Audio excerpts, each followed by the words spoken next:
Thank you, Chuck. I'm going to have to really say this loud, aren't I? Thank you, Josh. I almost didn't recognize the person you were introducing,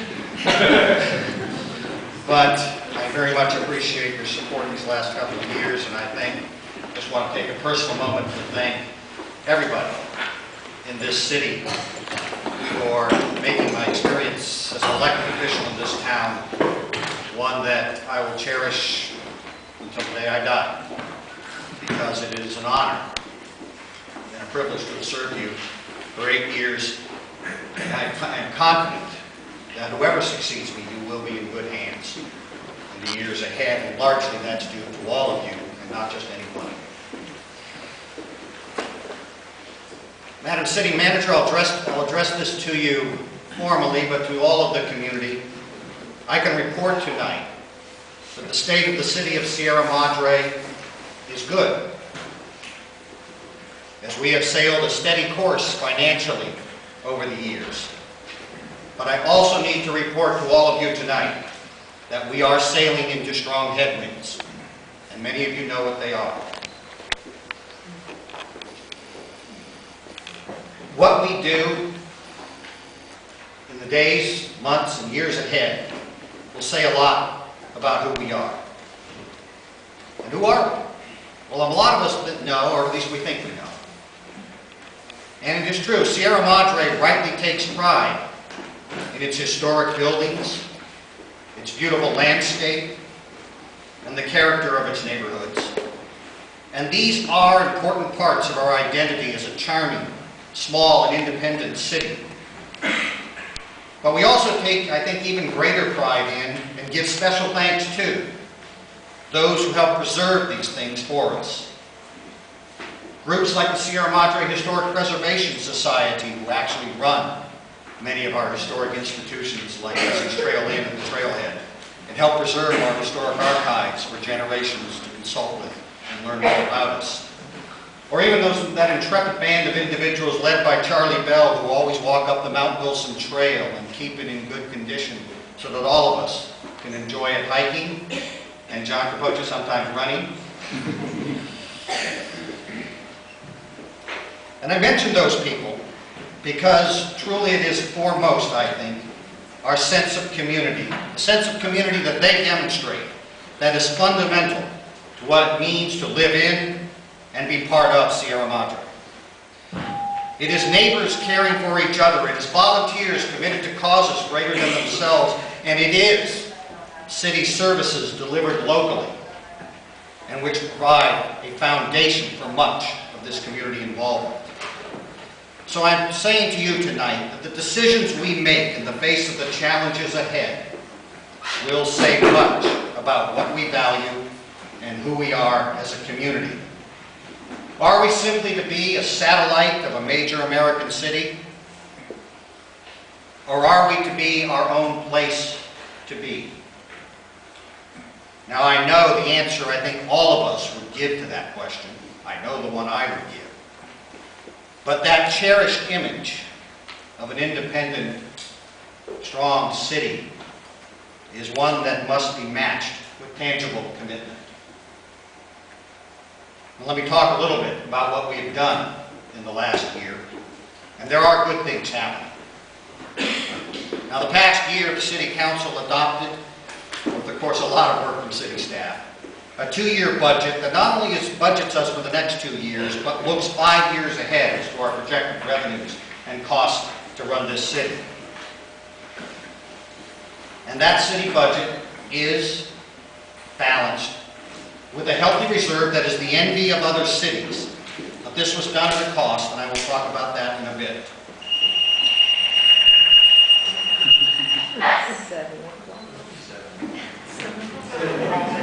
I'll talk about the need for a new sound system.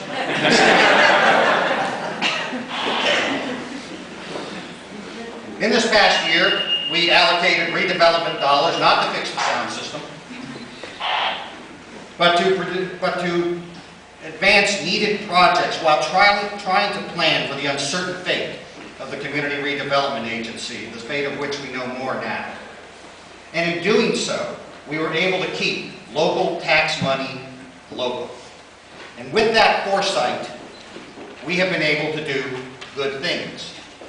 Good bricks and mortar type things. We have leveraged other funds, and with redevelopment money finally renovated the Hart Park House so our seniors have a better sense of place. We've redone and made new restrooms in Memorial Park, and some of you know how important that has been. We repaired a broken water main on West Sierra Madre Boulevard. We helped Dr. Sammy deal with development impact fees so that he can enhance his property downtown and provide needed medical offices for our community. We renovated the children's room of the library with the bulk of the funds from community groups like Rotary and the Friends. We've completed badly needed renovation, the heating, ventilating, and air conditioning for the library, and that was brought in under budget, and the remaining funds set aside to facilitate further improvements to our library. For a while, we had a facade improvement program for local businesses. We replaced the playground equipment in local parks. And we launched a revamped city website that allows residents to do so much more online than was done in the past, including pay bills, get parking permits, review the status of city projects, find important documents, and yes, soon, city council packets will be online. But we have also taken the time to plan ahead. We have continued the strategic city planning process that Josh mentioned a few minutes ago, and that has set goals for our staff and our commissions that they have been very good in addressing. We've had technology upgrades that will allow us to assemble critical information faster and with greater detail, especially accounting software, which may not sound exciting to you, but that has made our financial records the most detailed and transparent in the history of the city. We prepaid certain post-retirement benefits that our employees will expect when they retire. And that may not again seem like much, but we have taken a little bit of the weight off of the unfunded liabilities that threaten to crush the financial balance sheet of other cities. We've developed a comprehensive annual financial report that will be at the City Council tomorrow night, and that will serve to help the financial decisions of the city leaders of today and the future. And we are about to complete a market demand study that will be a useful tool not only for local government but for local businesses in deciding how to operate and what kind of businesses we might want to attract in the future. And we will be doing a salary comparison, and we have done it really, that will allow us to better anticipate succession planning and the issues facing the people who deliver the services, our city employees. And through all of this, we have continued to do what we do very well in Sierra Madre, which is leverage community involvement. The General Plan Steering Committee is now nearing completion of the first draft of our next general plan, a far more complicated document than it was 15 years ago, and we have leveraged their volunteer work by supplementing it with the money necessary for the technical expertise to complete that project. And those of you who have been involved in this project, both the steering committee itself as well as the volunteers who have helped them, deserve our gratitude, and you have it tonight from me. The General Plan Steering Committee has also worked hand in hand with the Green Committee, a committee that has developed a blueprint to validate and enhance our contribution to the environment, which we will see reflected in our general plan. We're updating the Community Services Master Plan, and of course we cannot forget the community organizations that support and supplement the community spirit these efforts represent. The search and rescue, as you know, is a critical part of our emergency response efforts. They're 60 years old this year, or actually it was last year, they became 60. And also turning 60 was the Sierra Madre Historic Preservation Society, which, as I mentioned, preserves our historic buildings and our archives. But there are the groups that help individuals and other projects throughout the town. We know about Rotary, Kiwanis, the Women's Club, the Civic Club, and the great pride when the Rose Float goes down Orange Grove Boulevard, Colorado and Orange Grove on New Year's Day. That's a volunteer effort that houses itself over here in the city facility. Thank you to the Rose Float Association. This year's float, believe me, was a winner too. The Chamber of Commerce, of course, advances our local community of business owners who struggle but always seem to find the good in our town and put on a Wisteria Festival every year that we can be proud of. And of course, there are the Friends of the Sierra Madre Library. They serve an institution that I will talk about in a minute, and they've done it for so many years, and without them we would not have a library. And all of these groups extend the reach and civic commitment that defines our city and maintains our independence. And what do we have for this deep community effort? Think about it. We're a town of 3 square miles and about 11,000 people. But we have our own police and fire services, including life-saving paramedic services. Those services are delivered locally, not from a distant entity.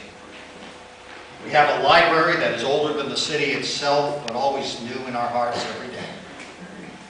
We have community services, programs, local transit, 4 parks, 5 if you want to count Thurston Court, a recreation center, a community pool, our own water system, newly repaved streets, a development services program, and we deliver that locally in a way with people that you know. But it comes at a cost, and it will come with challenges in the future. Let me talk a little bit about the budget we adopted this past year, 2011. That's a 2-year budget. And for 2011-12 fiscal year, it assumes certain revenues of $8.5 million for the general fund. We budgeted $7.5 million in expenditures, but when you add in transfers from the general fund to the paramedic program, to development services, and to the aquatics programs, we essentially have a balanced budget. You can add a little bit of a surplus in the projected numbers, but it's small enough that it's not something you count on until, of course, the end of the year, and hopefully it is realized, and this year it won't be. But we balanced that budget with a 53% reserve that was the envy of all the other cities around us. Now, this was before the windstorm and the abrupt end of the redevelopment agency, and we have already incurred expenses of over $500,000 from the windstorm damage alone. The loss of the redevelopment agency will actually hit our general fund budget to the tune of about $800,000 is our present estimate, and that will continue into the future unless reductions or something else is done. Well, I'll get to that in a minute because that's the headlines I was talking about. But what have we got for all of this money? I mentioned what the kind of services we have, but I think it's important. You can see it up here. Look at our library. 11,292 registered borrowers. That doesn't mean everybody in the city has a library card. There are outsiders who have library cards there, but we borrow from their libraries too. However, 11,292 registered borrowers in the city of Sierra Madre. Book circulation reached 111,384, 13,962 computer sessions at our library this past year. These are just for 2011. 2,400 attendees for Children's Story Hour, and you have to turn kids away because the library is too small to accommodate them all. 1,604 attendees for adult programs. You all remember the One Book, One City program, the preservation of our historic archives, and because of the source of some earlier funding for technology advancements, it is the library that maintains our Advancing City website. It is an institution that is deep in our community. Senior and youth services, 3,720 people signed up for recreation classes. The pool, swim team program sold out again. Summer lessons are a popular idea, especially for parents who love the peace of mind that their little ones know how to swim. I was a personal beneficiary of that, and so I think a lot of us can testify to the importance of that. Huck Finn Day, I love this. 55 campsites were set up for the last Huck Finn Day. You've got to love a town that can set up tents, 55 of them, around our settling basins. And fish in those settling basins. And they do that with city support, and they do that with private support. The Kiwanis are a big part of that, and so many other are. And that's part of the fabric of this town. Our community services also delivered 24,202 what I call acts of service to our seniors. 15,206 was the ridership for our little local transportation around town. And let's not forget our police and our fire, of course. Last year, our police department fielded over 15,000 calls for service. Now, they weren't all reporting crimes. That's good news. But they turned to our local police department for that level of service.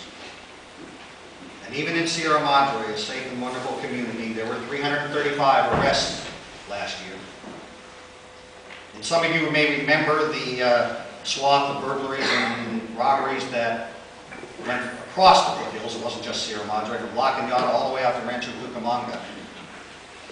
Well, our local police department, ever improving itself, ever better, was a big part of the effort to capture and deal with the problems of the bands that were creating that danger to our community. And as last year, robberies in this town were down 75%.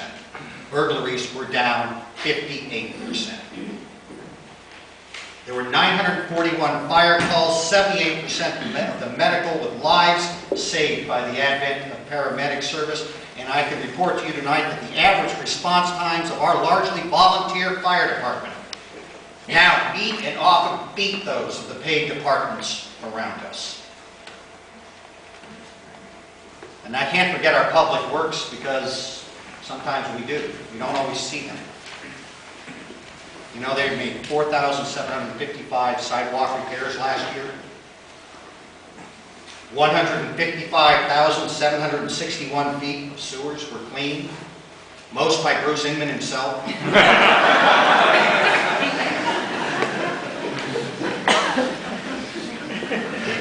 He's rolling up his sleeves too. He's taking a drive. Way to go, Bruce. He may have had some help. You know, there were 829 potholes repaired in this community. We're an old community. Our roads can be a little older. And we repaired that many potholes. But here's the number I'd like to talk about. The windstorm required us to move 5,500 tons of debris in the weeks thereafter. And to get an idea of what our public works was able to accomplish in this area, that 5,500 tons equals 1/2 of all the total waste we send to landfills in 1 year. And they cleaned up an equivalent amount of that in a few weeks following that windstorm. You could applaud Mark.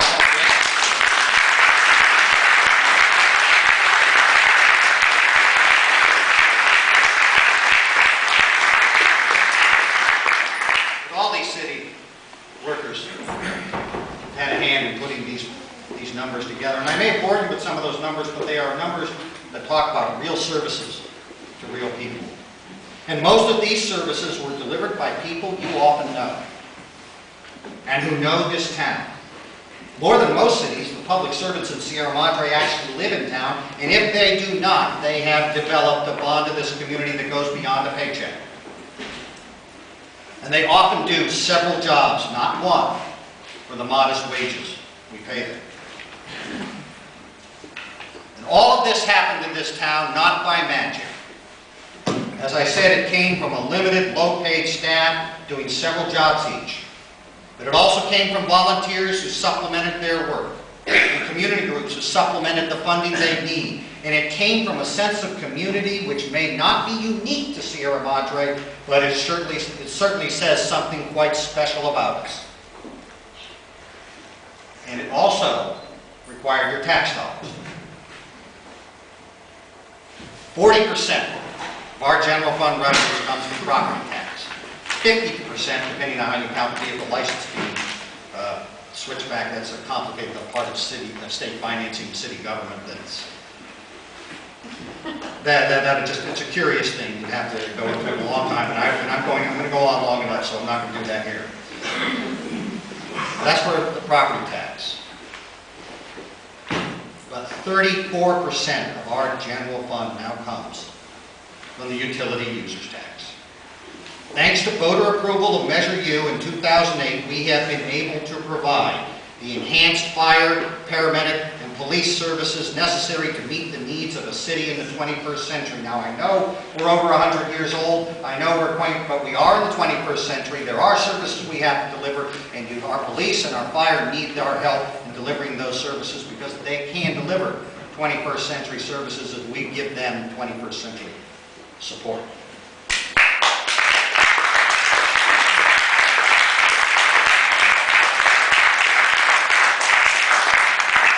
We delivered those services without cannibalizing the library budget, public works, or youth and senior services. Now, Measure U did not increase those services. It wasn't meant for that. But it allowed us to provide the necessary enhanced services to public safety and thereby sustain those local services at a level that continues to deliver benefit to our community, as I've explained a little bit ago. And without the extended UUT that Measure U provided in 2008 and continues to provide now, there would be over a $1 million hole in our budget as I stand here tonight. And frankly, without a commitment to its renewal, we will have to plan beginning in 2013 for a very different Sierra Madre. Now, even with these tremendous sources of personnel and voter-approved revenues, and your property tax dollars, and your licensing fees, and everything else that goes into it, this past year, budget cuts were needed. Almost $900,000 this past fiscal year alone. Our city staff has gone 3 years without any cost of living adjustment, and they will not have one. They do not have one scheduled anytime before 2013, and even not one scheduled then. All city employees have to pay more out of their pocket for their retirement and medical care on top of that. And the gap between their pay and that of their counterparts in other cities, even our neighboring small cities, is a yawning one indeed. A gap that sometimes exceeds 40% measured by base pay. And yes, our police officers are also feeling the pinch. I know many of you know that they got a raise from the passage of Measure U, and those dollars are still there and still need to be funded. But they too had to give up this past year. And they too will fall behind their counterparts in other cities. And we like to deliver our police services locally, and we're going to have to make a commitment to them in the future as well. We did this, but we did hold the UUT, the utility users tax, to 10%, even though you've authorized it to go to as high as 12. We've held it at 10. How long that can continue is another matter. And for all of this, our city employees being frankly underpaid, their pensions under attack, and we ask them to do more work than their counterparts in other cities. We ask them, as I said before, to do multiple jobs. And even with these cuts, and even with all these efforts, the trend lines are not good. 2/3 of our budget is public safety, and the cost for that service, even without raises, is rising faster as revenue from the UUT and other sources flatten out. So where do we go? I think we do face more cuts, thanks to the windstorms and the abrupt loss of the redevelopment agency. So we have to plan. There are long-term capital costs in water, facilities, technology, and roads that we must consider. But if I may speak strangely metaphorically here, what good is a road that takes us nowhere we want to be? Of course, public safety is our first obligation, and it too thrives on a sense of community, most evident by the commitment of our volunteer firefighters who, for more years than any of us have been here, have saved our city budget as well as our property and our lives.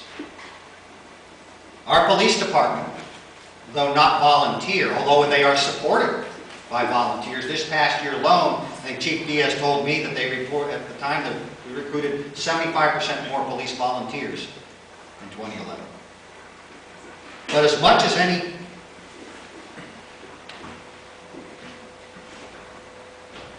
let me put it this way, it's critical to our sense of community as well that our police be local and delivered locally. Because police services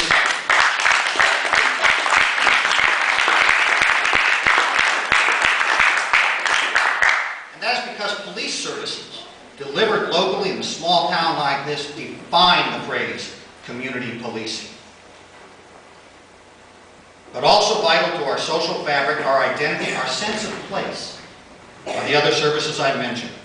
The library, which nourishes our intellect, supports our schools and their students, preserves our historic documents, and is older than the city itself, as I've said. As much as any institution speaks to that sense of community, And not just a sense of community that is neighbor to neighbor, but one that reaches across generations. It is a city service that was given to us by the founders of this city. And we hold it in trust for the future generations to come, and we cannot let it die.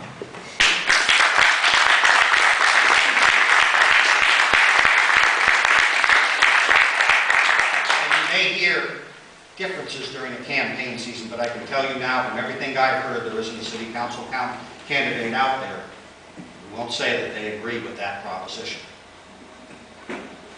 or that they disagree. If they agree with it, that's, they will say they agree with it. All right, one word, just an important prefix. Our community services, however, are important too. The after-school program, the youth activity center that provides a place for our youth, the multiple senior programs, which are not just there to care for those in the winter of life, but to make it possible for them to be a vital, vibrant part of the life of this town and its future.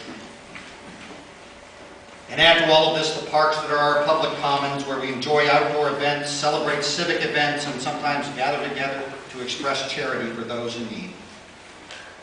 All of these city services that I mentioned, besides police and fire, they're not the biggest part of our budget, but they are deeply embedded in the social fabric of our town. They are critical parts of our defining our sense of community. And imagine this community without those services.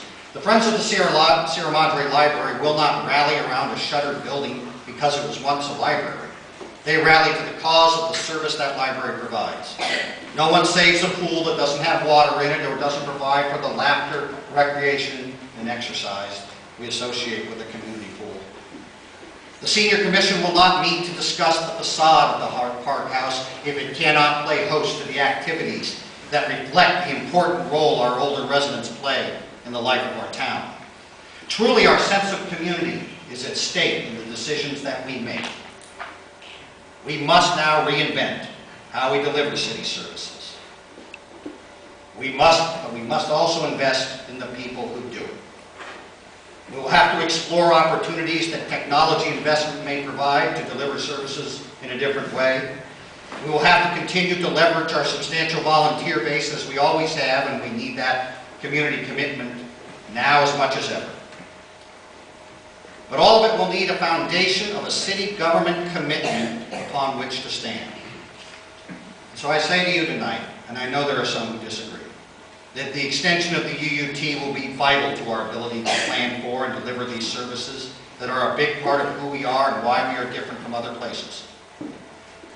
The voters will decide this issue themselves in April. They will decide if these community services are to be preserved and in what way they are to be preserved. But they will then have to match any commitment they make then with commitment of their time, as they always have. City leaders will need to resolve to deliver those services in sustainable, fiscally sound ways that measure not just the dollar cost of a budgeted line item, but the value of these services to our community. City leaders will have to decide how far down we want to draw on our city reserves. I propose that we consider using our recent emergencies as instruction. The Santa Anita fire and mudslide, the recent windstorm, take the costs associated with those emergencies, what has come out of our pocket over what period of time we are going to have to pay them, and get a benchmark for what we can expect in the way of natural disasters that the reserves are meant in part to help us with.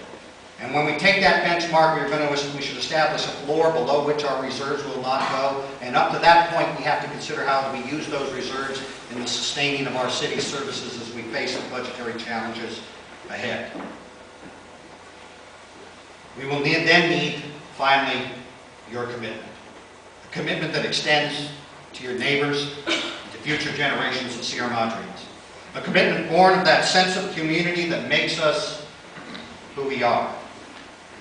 I invite each of you here tonight, and to invite your neighbors as well, to be part of this effort, and to renew your positive commitment to civic life, founded on the belief, in part, that small but effective services that we provide in Sierra Madre are worth having and are best provided right here locally. Thank you for listening to me tonight. Thank you for the time that you've been with mayor and city council member, and enjoy the rest of the meeting.